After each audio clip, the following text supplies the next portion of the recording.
I have two friends here, Amanda Cabral and Jessica Howe from MSPrebiotic. And I've been working with Amanda for ever, a long time. I think I'm gonna put my headphones up for a little bit. over 15 years. Oh, wow. I It think. has been that long. Yeah, when you were in practice much before, yeah. Yeah, I was barely, it wasn't practice, it was first time for a lot of things. And so different paths and different journeys and kind of reconnecting. And currently, let me bring you guys in. Do a little picture in pic so everyone could still see me. So Amanda, MSP. Tell me about these people. Let's see. MSPrebiotic. So they're farmers. Two brothers, Derek and Earl McLaren, from a very small town called Carberry in Manitoba. The population, I think, is like 1,800, and I've been there. I flew in when I first started with them, and I remember staying in a hotel that was like the TV show Schitt's Creek, like the little motel, and got to meet them at their facility, and I was really impressed because, you know, big farmland of potato fields with this beautiful facility where they were making MSPrebiotic. And yeah, so they're third generation potato farmers that wanted to do more. So they, I believe they started out in commercial potato starch and then wanted to do something in natural health, which we can sort of get into and how they started with their clinical trials and all. So, I mean, the obvious thing that people think about is like potatoes are bad for you. Yes. Well, I mean, can you speak to like where that came from and then why we're finding that it's obviously not true and the contrary? Yeah, so I think because, you know, we're all thinking about our weight and health and sugar and all that. So potatoes typically get a bad rep, being full of starch and glucose and nightshade and, you know, all these things. Where what we're going to talk about today is the resistant starch part of the potato, which is the healthy prebiotic part. Yeah, so the MSPrebiotic, they recognize the benefit of the part that we don't digest or assimilate. Yeah, I mean, I feel like I don't want to jump ahead, but what is it about this starch? Why is it beneficial? What's it doing when you consume it? Right. So we're looking at prebiotics. So that's really the term that is starting to get more and more known as science is actually showing the benefit of taking in food for your good bacteria rather than just taking probiotics. So, you know, this is a food source from potatoes, so the resistant starch. You could, you know, if I've heard of a little bit about resistant starch in the past, maybe from green bananas I'd heard about it. It's gaining popularity in, you know, heating and cooling potatoes and things like that. People are just trying to get it out of, you know, vegetables as a whole, but the problem is you're getting all that other stuff. So you're getting the glucose and the starch when you know, consume the whole thing, where they have found a proprietary process to naturally extract the resistant starch part of the potato to give you a supplement and food functional fiber in their one pouch. So you're getting, you know, a direct food source for your good bacteria in the gut. Yeah, and it speaks to the idea that people are like, well, can't I just eat it? Can't I just get this nutrition from my dinner? And this is a very good example of potato because people are already trying to avoid or minimize their consumption of them. But there's this gold nugget ingredient inside of it that you're missing out. And a lot of times people are like, well, I take a probiotic and I'm doing this, I'm doing that. And they hit a wall. And taking a probiotic is just like one little drop in the bucket. And then the concept of a prebiotic, it being newer to, I guess, the scene in a sense, or in terms of its notoriety. Even though it's been around forever, we just didn't pay enough attention to it.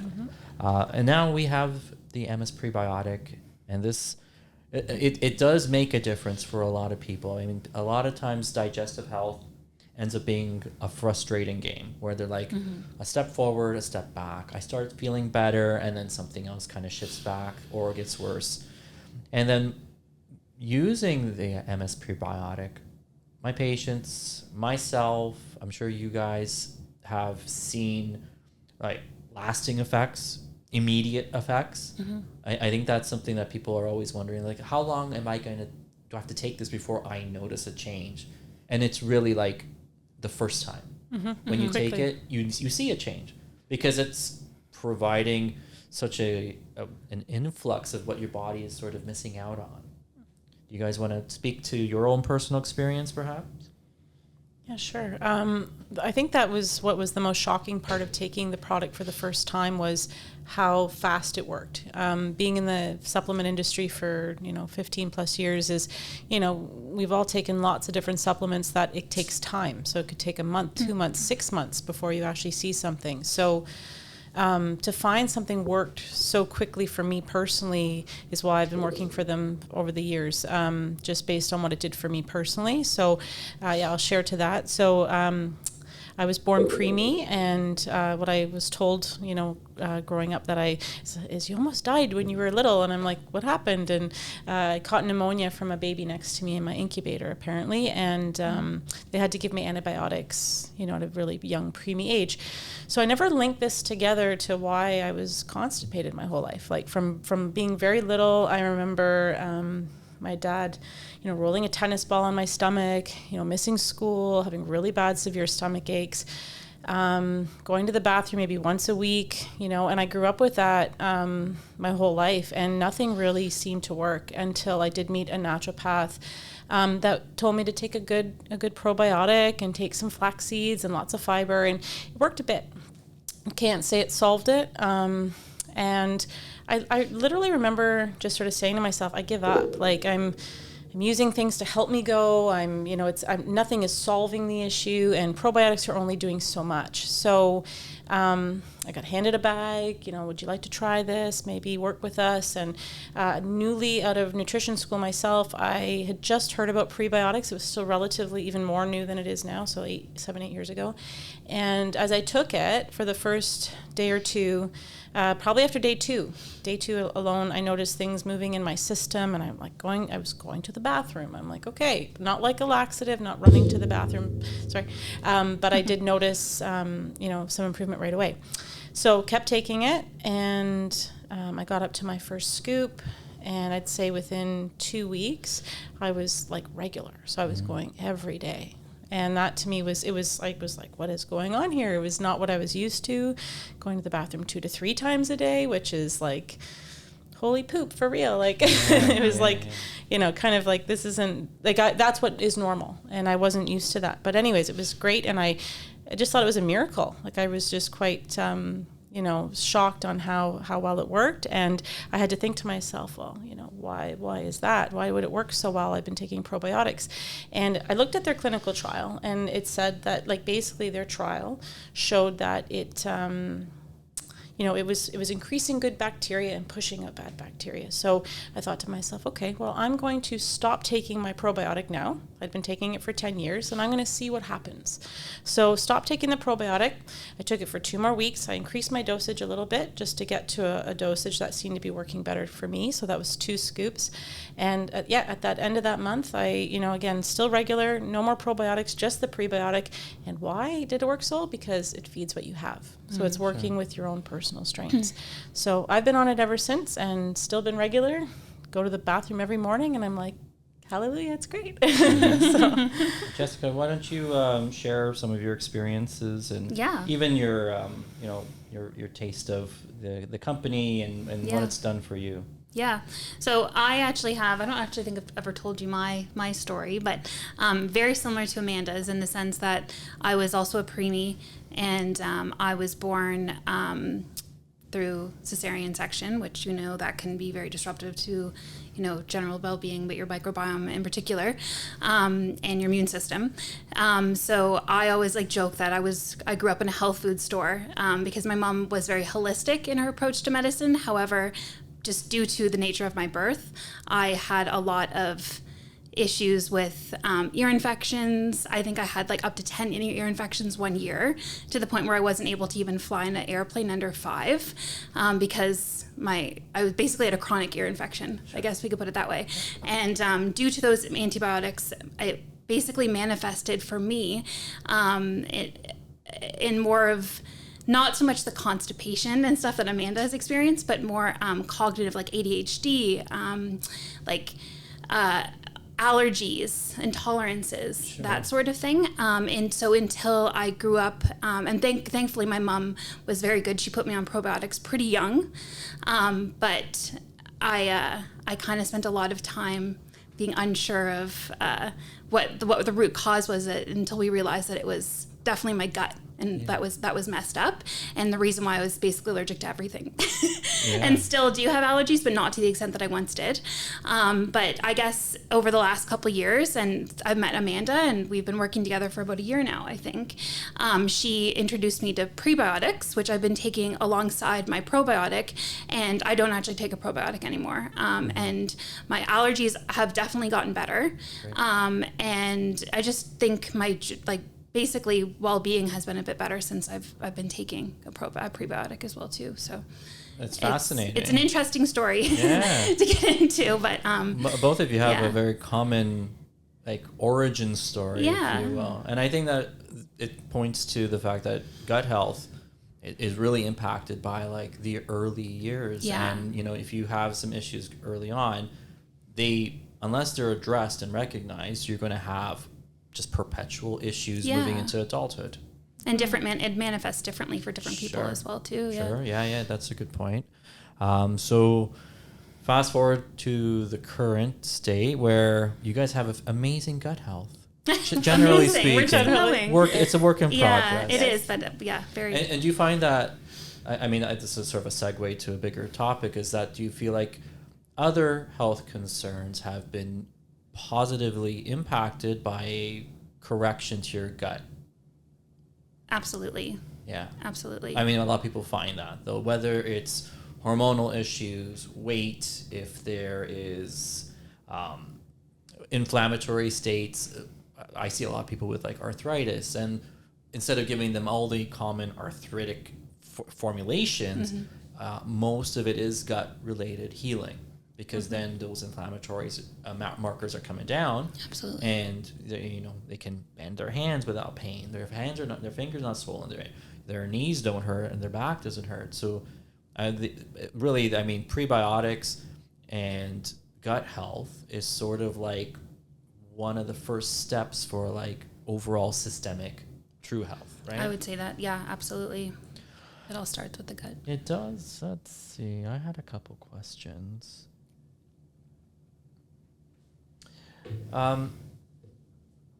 So when you're discussing the idea of a prebiotic, and we kind of discussed it a little bit, where it's it feeds the probiotic, your good bacteria, it pushes out the bad and then encourages the growth of the good.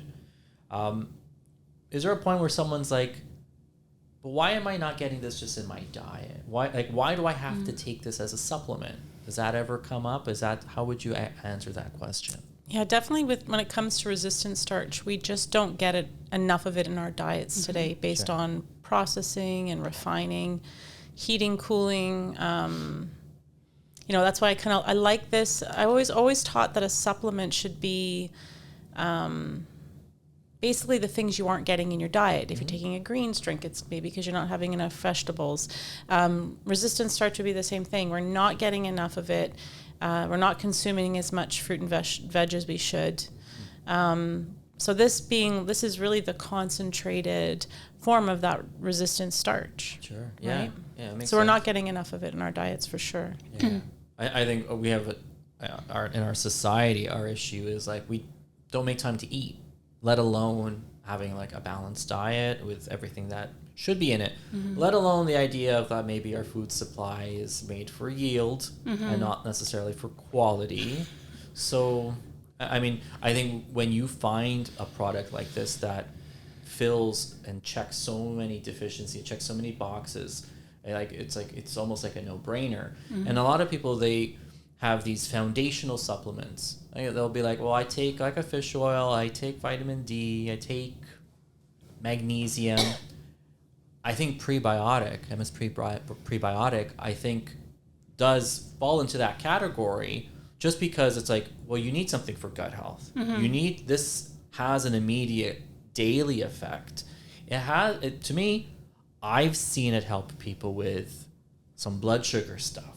Yeah. I've seen it help people with their cravings. Because when you're balancing your gut biome, you're shifting away from the bacteria that's promoting a lot of the simple starch cravings. And you also get, people who have like chronic bloating and chronic yeast and all this immune stuff. This prebiotic, it's coming in and it's like pushing out this stuff that doesn't belong and allowing your natural gut biome to sort of take over and have this regulating effect so that inflammation comes down. Hormone balance is online. Blood sugar control starts to correct itself. And it's just from fixing what maybe like a probiotic isn't going to do, what your general diet isn't meeting the demands, where medications are probably missing the mark. So, I mean, this is a product that I'm comfortable standing behind because like the effects are immediate and seemingly lasting as long as you don't it's simple, and it's a very simple single ingredient and like really just it's a food source. It's a functional food. It's a functional fiber. So I think there's a beauty in that. Like the entire thing is pretty. Like the whole story is fantastic. Like you explain they're farmers from Manitoba, potato farm, and it's like they have something. It's like there's more to this than just potatoes. Like there is something kind of inside, which is interesting because you think of potato farm, you don't think of like this nutraceutical, high grade, highly refined extract, which it is. But then at the same time, it's just starch. They're like, well, can't I just get this at like the bulk barn? It's like, no. We get that question a lot too. Yeah. So, I mean, how do you respond to that? Like, okay, so the bulk barn potato starch, that is not digestive resistant type? No, so you're the thing with ours is it's ready to eat. So it's a heated and cooled process, where potato starch is it's not heated and cooled. It's not ready to eat. So you could get bad bacteria. Okay, so that's number one. That. It means like it's been like not pasteurized, but like in a sense, like it's been like it's ready to go. Yeah. You don't want to just take spoonfuls of regular potato starch based on that. The fact that it's not ready to eat is the first thing. And number two, you're still getting that glucose and starch. Sure. So you're just taking, again, it's just the full potato. You're not honed in just on the resistant starch. So yeah, it may seem cheaper and all that, but you could take a bag of, side by side, but you're not going to get the same effects that you get with the resistant starch as a whole. Yeah. Well, I mean, if anything, it would have like a step backwards in it and a step forward backwards. And so it's not an isolate, really, like which the MSPrebiotic is. Yeah. Yes. Amazing. People always ask when it's something that's in a powder form, it's like, what's the best way to take it? Should I put it in hot water? Should I put it in cold water? Should I put it in my smoothie? Should I put it in my coffee? What do you guys do? I take mine with BioSteel, not a plug for BioSteel, it's what I like. So I mix it in with my powdered BioSteel, but water's fine. And it's all about compliance, as you know, and like how people take things. Like taking this as regularly as you can is a great way to add to your daily supplement routine. So a shake and a smoothie is super easy. It's fine, white, flavorless. It doesn't taste like anything, so you don't even notice it. You can mix it even into soft foods like oatmeal or yogurt. Sure, yeah. How do you take it? I just take mine with water. Yeah, just super simple. Just my daily morning water. Yeah, amazing. Yeah, and it really is tasteless. And it dissolves quite easily. It lightly settles. Completely, Yeah. I mean, I mix it in with, like I have this electrolyte formula, and if I work out, I add some creatine. So that's sort of like my little magic potion, virtually tasteless. And it is immediate effects. Like you see it like within 24 hours, like I know I took it. And if I miss it, it's like, there was a difference. I noticed, And even with like, if you just have bloating, maybe like, to be honest, a lot of people that I talk to, they say, I go every day for a bowel movement. I'm regular, but their tummies are out to here. So there is a dysbiotic state. There's something going on with the gut biome. They might just be regular. Maybe they just have their morning coffee and it simulates that regularity. But when you take MSPrebiotic, the bloating goes away because you are correcting the gut biome. I mean, yeah, I'm finding that more and more podcasts I do, more I end up just talking about the gut biome in relation to literally everything. Yeah. Which, I mean, it's good because we used to just blame the liver for everything. Yeah, so it's pretty cool. There's other designations. Is there anything that you can share, talk about? Like, I think FODMAP was one of them. Yeah, non-GMO, so non-GMO potatoes, FODMAP friendly. We're gluten-free, glyphosate residue-free, so no pesticides. That's very like up and coming in terms of people's recognition and wanting to know more about. Definitely. And we're also keto friendly. So even though it is potato based, we fall in line with the keto diet. And, people on keto or even FODMAP, they lose a lot of their prebiotic fibers. So this is, FODMAP friendly with the keto. It's nightshade safe, all that. So lots of good stuff. Yeah. Anything in terms of like feedback, whether it's from your family, people that you service, that you share the product with, like, what do they say? Like, I mean, because sometimes it feels like we have to kind of convert the people around us and convince them. I can jump in on this one. Yeah. Why don't you do that? Well, I converted my husband, which was a huge win because he doesn't always. Sometimes I'm too close for comfort, so he doesn't always take my advice on certain things. So, I love you, David, but just saying. Such a newlywed thing to say. I know, right? Don't divorce me yet. No, I'm kidding.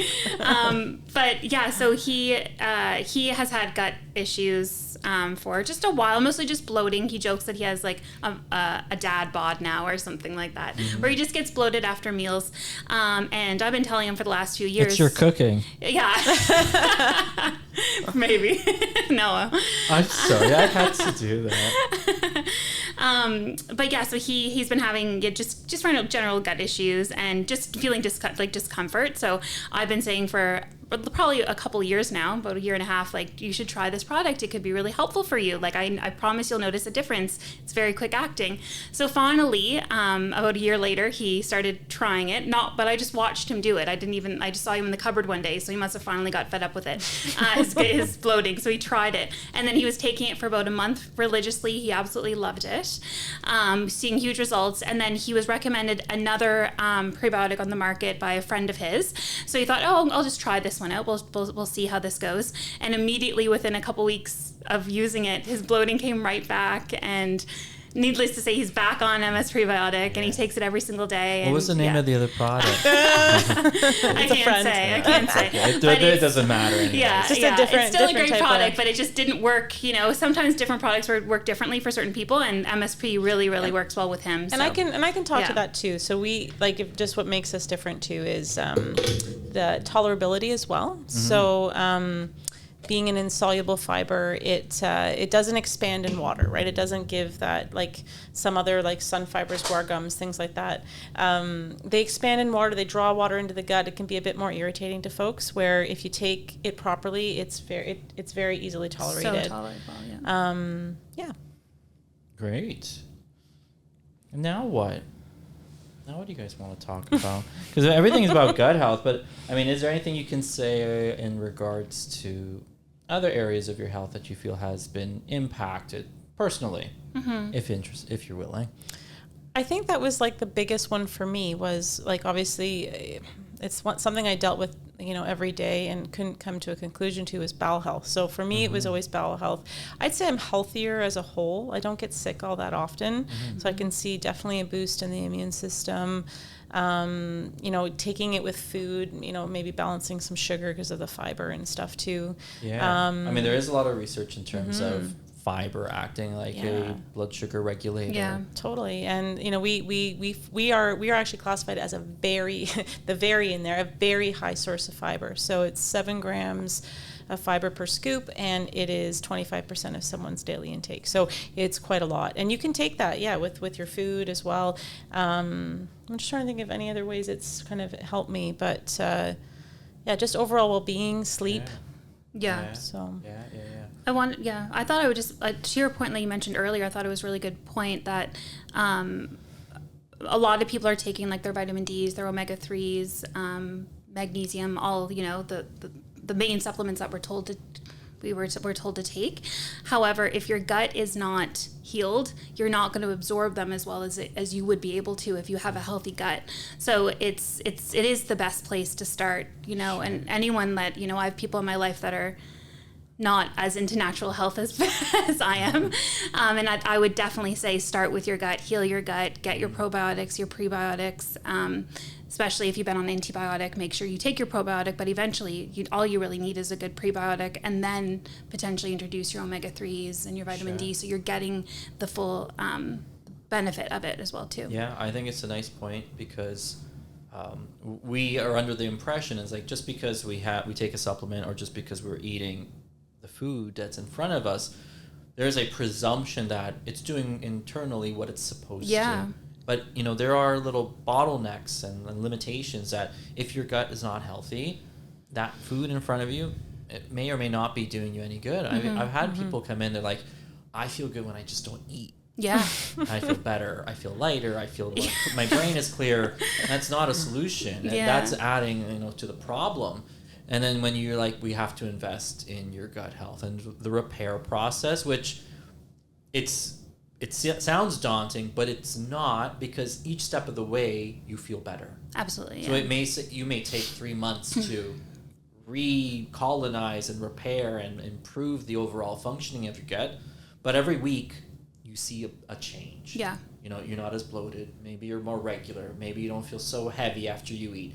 Maybe you find that you have more energy. Maybe you find your brain's more clear. Yeah. Maybe your skin clears. Everything starts to self-correct, and it's like it's a motivator. So it's like it doesn't sound like, you know what, I'm 2 months in, I've been taking this product, any day now it's going to kick in. It doesn't work like that. It's gradual building upon what you've been doing up until then. Yeah. So I think that's, it's always encouraging. And sometimes people want to make a change, but they don't know where to start. And they'll be like, let me just take this one product. And then I like MSPrebiotic because even if you just do one product, it has an immediate effect. But I think at the same time, you still need to be cognizant of other aspects of gut health, like refined carbs, consumption, like over-consuming like starches that are like digestible, like the rice and the breads and the pastas, and because depending on what your background is, that might be your staple. And then when I encourage people to have more protein, if they're underproducing stomach acid, which most people do anyways, that protein is going to sit like a brick in their stomach, and they'll be like, I don't feel good. I went back to my bread and pasta because at least when I eat it, I feel good. I sleep afterwards and I'm hungry in an hour, but at least I don't have like, that agony of indigestion. So gut health, it tends to open up to a bigger world of like, now I got to change my diet. Now I got to be like, okay, what other supplements or what other deficiencies do I have? So a little bit, it is a Pandora's box of like, now you open up to like, oh, I got to do a lot more than just, just one little pill or just one little product. I think it's something that's like, invest in repairing your gut health. Give yourself 2 months. And then after those 2 months, maybe you can scale back. Maybe you don't have to be so religiously avoiding all the great stuff that you had to cut out, but maybe you can indulge occasionally. And I think in that time, because I'm a proponent of certain therapeutic diets, one I like to use called a eubiotic diet, where you really, for a short period of time, usually a week or two, you starve the body of like simple carbs and like almost most carbs. Like you're allowed some brown rice. Amanda's given me she's familiar. We've talked a lot about this. Grimace.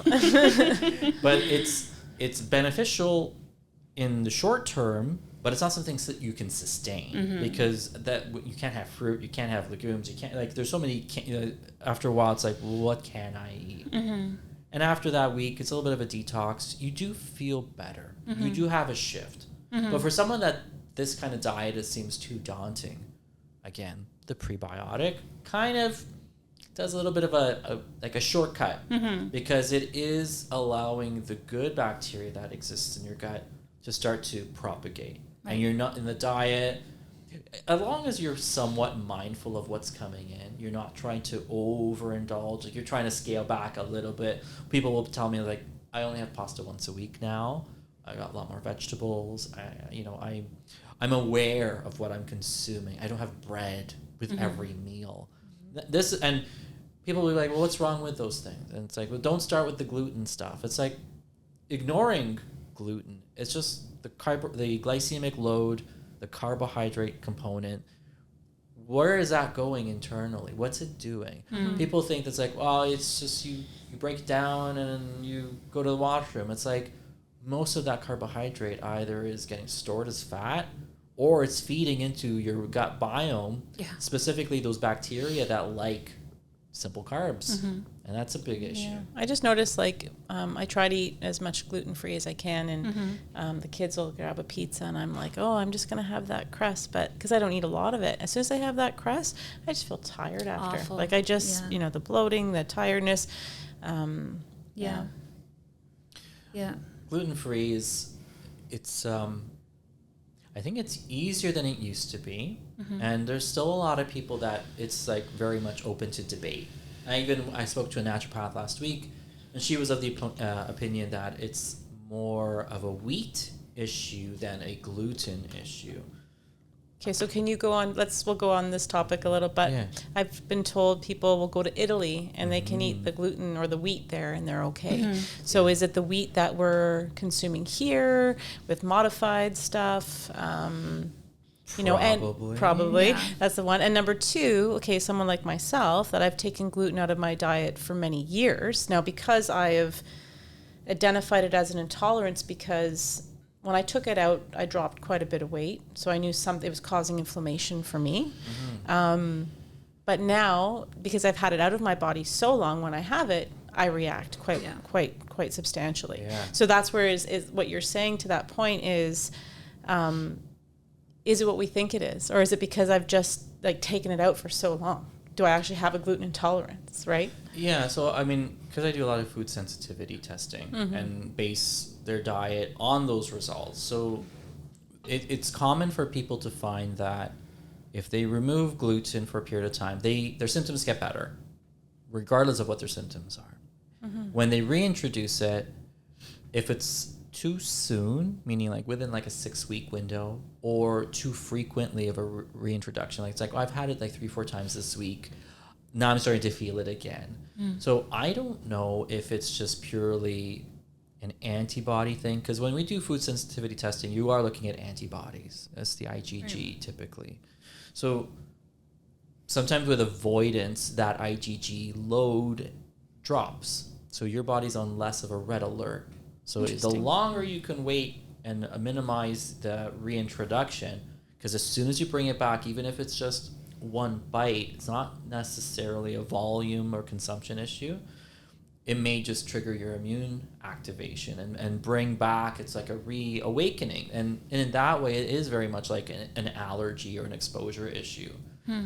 Then there is the other component that might just be like it might just be a conflicting or adding to the complexity of the issue, is that with like glyphosates and the pesticides and what is actually what attached. Type of wheat are you having? Because it's true that in Europe they have much stricter regulations when it comes to what's being sprayed.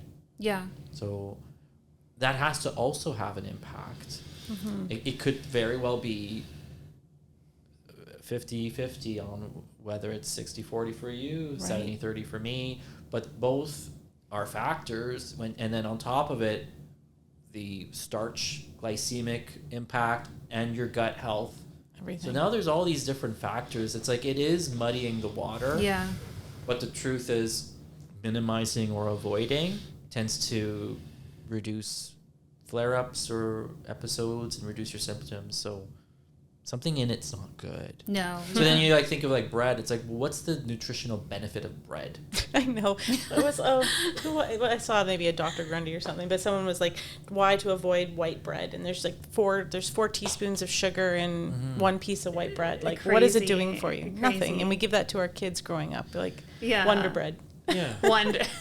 Yeah. Wonder. I mean, I didn't plan that, but as I was Sorry. talking, I'm like, but why the overemphasis on bread? Is it just because it's simple? It's fast? Yeah. It has a taste that kids will palate and Oh, yeah. Like, my kids are just eating, whatever tastes good, and it is fast and convenient, and what we're taught in the food pyramid and all that stuff, right? Yeah. I joke that because I actually, Amanda knows this, but I went strict 0 carb for like probably about 6 months a few years ago. And then on and off, I'll do basically 0 carb, mostly like a meat-based diet, if I'm being honest. And I joke that bread is just the vessel for the meat. So like if you're having a hamburger, but it's true, like there's not much flavor to the bread, right? Like it's the flavors in the meat and whatever you're eating, I find personally. And I was like, it's just a vessel. That's all it is. so your hands don't get too dirty. Yeah, exactly. It's a vessel. You're part Italian, right? So you grew up around a lot of pasta as well, too, Yeah. and it's part of tradition and culture. And Yeah, and sorry about your cap. I'm just a wreck. No, you're doing causing a ruckus over here. No, we need a little bit of background noise. The interesting thing is when you watch like these longevity documentaries, pastas, they have it every day. But maybe they have like a quarter portion of what you would have if you go to an Italian restaurant. You order a pasta dish. It's the entire bag of pasta they're dumping into that. You're consuming it. Yeah. I mean, because if you're paying for whatever the plate, like they're not going to give you like, well, you don't need that much. have you guys ever seen the portion size at Dave and Buster's? It's like, No. because it's Americanized, it's like 3 portions in one. Oh my goodness. Yeah, certain restaurants You know? you recognize, especially like if like you said, maybe American sized, or like their motto is like, well, you're gonna have like a really great value. It's enormous. It's excessive, and there's a motivation to want to eat. Like you kind of like want to like finish, and then you're stuffing yourself. And then of course it's like, how often are you going to be doing that, or should you do that? I mean, it opens up again the idea of like, what am I doing with for my health? Like, am I practicing what I preach? Is this something that I want to do forever? Yeah. Or is it just like a little gimmicky phase, and then afterwards I'm going to go back to whatever? Yeah. I think you have to think about like where you are and what you need to accomplish. And I think like bringing it back to gut health of how important it is and things we don't see.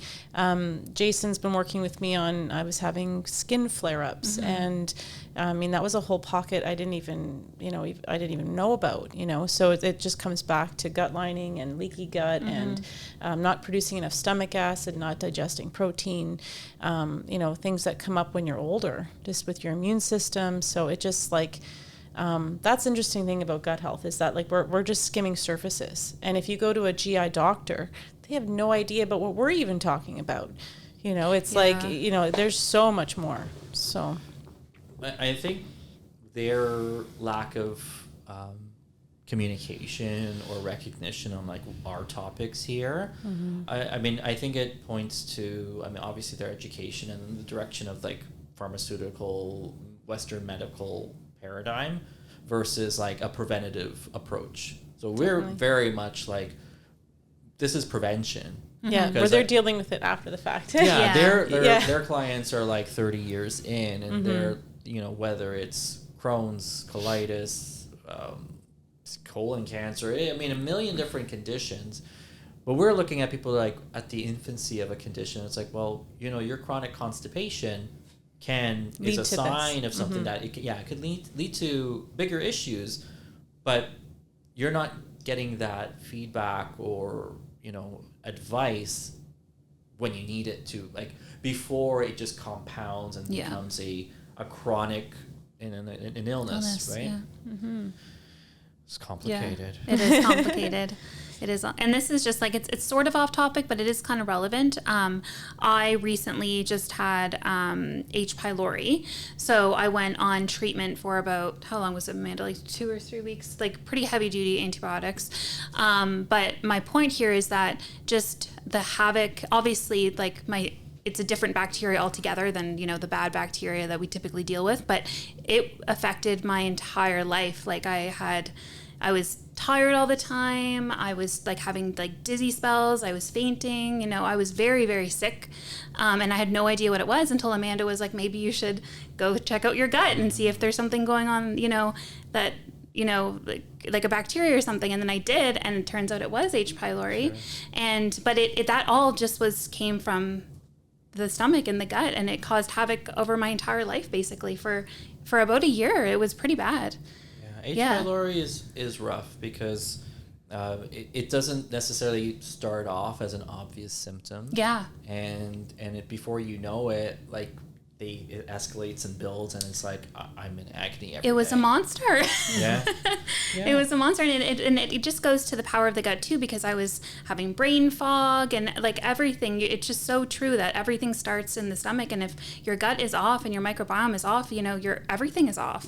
Sure. And it was, but now I'm feeling great. I'm like a couple weeks post treatment, taking my probiotics, taking my prebiotics, and like I feel the best I've felt in a very, very long time. So, and especially when we think about the gut, we can't ignore the psychosomatic or the mental component of the organ system, because most people have a gut related symptom to stress. yes. Some people, they're like, I can't eat, my stomach is like in knots and I have no appetite. Some people like, I actually eat more when I'm stressed out. So it's like stress eating. Why is that? Yeah, and I've heard of stress eating, but yeah, it's funny how it relates to your gut. Yeah. I didn't even think of that. Yeah, so I actually find that depending on a person's character or how they handle stress, different aspects of their digestive system can be like a target. Interesting. Like for me, I mean, it's something like empirically I've noticed is that H. pylori, the individuals who get it, sometimes there's sort of like a suppressed frustration or like a issue with like injustice. The idea of like I'm having to swallow down something that I'm not happy with. Interesting. And like that metaphor, the body follows a lot of these metaphors. Like I see it repeating in a lot of different things. I mean, it's a little cookie cutter, a little hokey to be like, oh, obviously you have H. pylori because you don't like injustice. You feel like you've been disenfranchised, hence the H. pylori grew. But I mean, if you think like if you're frustrated and annoyed, that frustration is a symptom of liver disharmony. In Chinese medicine, we understand that. Yeah. Like if someone is hangry, that has to do with poor blood sugar regulation, which the liver is really ultimately responsible for. If you eat something, then you're you know, that's like the Snickers commercial. You calm down, you're more yourself. Well, what happens if that's a perpetual ongoing thing and you get this like irritation and like an overstimulation of stomach acid production in between meals, or if you're skipping meals? Because I mean, that's the other thing. A lot of people, I give them the scenario, it's like you're underproducing stomach acid when you need it, but you may be overproducing it when you don't, because the symptoms of H. pylori or even just gastritis, it just looks like you have high stomach acid. Yeah. But what happens when you're eating is that like you're stressed, you're consuming food, your body's not in a parasympathetic state, you're not producing stomach acid like you're supposed to. Right. Then there's a rebound where it's like your brain is sensing food in your stomach, there's a feedback loop, and your brain is like, oh, I should be stimulating the liver and the gallbladder and the pancreas to produce their enzymes and send everything there, but it's sort of after the fact. So then that's when people start getting the pressure and the heartburn and the reflux, and this is going on for weeks and weeks and months. And so now you're like this compounding issue. Did it originate with just feeling frustrated? Frustration leading to I don't feel like eating right now, skipping a meal, doing that a couple times, getting to a bad habit. Now you're seeing this like evolution of a condition. Absolutely. Yeah. That makes a lot of sense. You just made me realize how complex the body is and the human brain connected to everything we got to do. But that's, I mean, this moly. is with a lot of practice and like having to like analyze why certain people keep getting the same kind of conditions. I always tell everyone, if I had all my patients in a banquet and I would have all the people with the similar conditions sit at the same table, they would all be looking at each other and be like, you guys all look like me. You all sound like me. So true. It is kind of... Or like maybe family illnesses as well too, that families tend to get the same illness as well. Yeah, and it's funny, I tend to see a lot of sons and moms with the exact same. Like the mom maps so well onto a young son that even into like mid-adulthood, they're just like, I would just give them the same supplements. A lot of times moms are like in their 50s. They're like, you guys see my son? So I had H. pylori and Emmanuel had H. pylori and Jason helped treat us. Oh, I love that. I wasn't bringing that up. It's okay, I don't care. I forgot that. Just so But happens. it happens. It happens like all the time.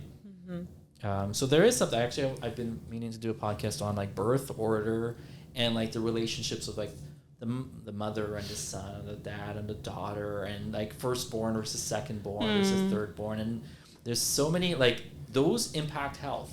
Yeah, for sure. They like there is something that's like the firstborn usually has like a lot of stress and tension, and the second is kind of like Relax. rebellious and feels stress, and I was always trying to win over people's attention, but at the same time does it in a negative way because the oldest is responsible, so I can't be like them. I gotta be different.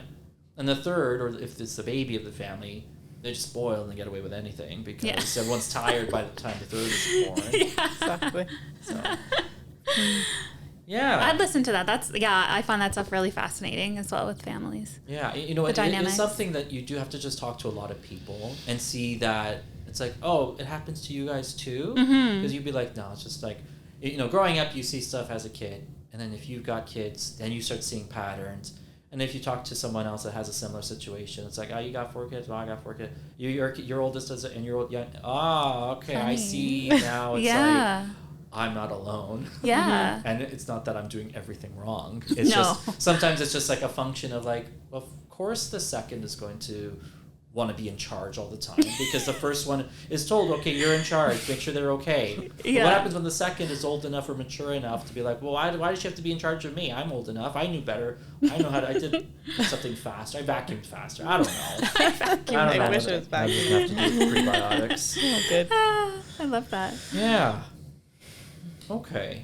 Well, this was fantastic. Do you guys have any parting thoughts? No, it was a good discussion. I think some closing thoughts just on our prebiotic discussion is that, just to remember that it's the key point of, fish in a pond. You can either put fish on top of more fish or you can feed your own fish. So I think what's really cool about this is learning that, you work with your own strains, your own personal body, you get the best effect. Yeah. Which I think is really neat. Sure. Healing the endogenous, your own innate bacteria as opposed to always feeding it with something that's been lab grown just makes more sense. Makes a lot of sense. And it's a product that is already food. Yeah, that's right. The beauty of it. Yeah, it works for many different things. So I talked about constipation, but it can work for any end of the spectrum. Balancing microbiome is key. So love this product and love to connect with you on it. We'll have links and ways to connect with everyone and MS Prebiotic and you guys individually. Thank you for your time. This was great. We'll do this again. Would love to. All right. Bye.